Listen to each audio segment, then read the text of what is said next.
tapos hindi mo binabasa. So parang disrespect yung nangyari dito.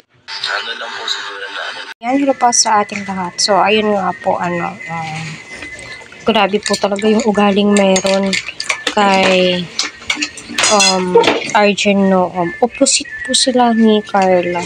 Si Carla ay napakabait, masunurin kay Kalingap Prab. Pero si Arjen ay opposite nga, yun.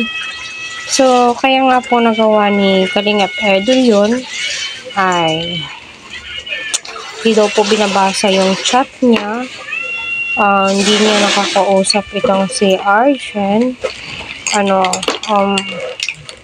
Kaya nagawa niyang in-announce sa kanyang live ang patungkol nga po dito. So, tama naman po yung way na ginawa ni Edu. Kasi nga, hindi niya binabasa yung chat kahit na online siya. So, ano yung ibig sabihin nun? Matigas talaga yung ulo ni Arjen. Di niya iniisip 100 times kung paano naging kuya si Edu sa kanya. Lalong-lalo na nung nasa hospital po siya.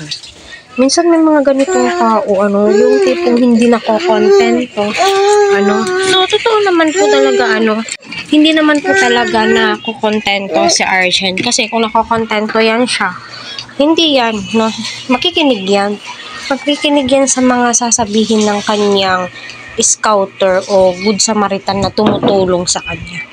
Diba? Ika nga ni Ed, siguro nagawa ni Arjen yun dahil nga sa financial, sa pag-aaral niya. So, andun na tayo sa puntong iyon. Pero, sana isipin niya, na masakit din po kay Kalingap Edu na di niya binabasa, di nagbabasa si Arjen ng mga chat. Siyempre, nasasaktan din po si Eds kasi unang-una sa lahat, nang dahil kay Edu, ay marami ang tumutulong sa kanya, nasa punto na tayo ng kanon. Diba? Di po tayo ipokritang tao, diba? Isipin natin maigi. Diba kung saan tayo nanggaling, sino yung mga dahilan kung bakit napakaraming biyaya yung dumarating sa atin, minsan tanggapin natin yung pagkakamali natin, makinig tayo sa mga payo kasi yung mga payo sa atin ay nakakabuti po yun para sa ganon may apply natin sa ating sarili at mabago po natin bagkos dinidisiplina lang po tayo in a good way po yun, hindi po yun nakakasama kay Arjen, bagkos nakakasama po yun sa imahe ni Kalingap Edu. Si Edu po yung napapasama, di ba? Ngayon nga po, si Edu nga ay napapasama, di ba?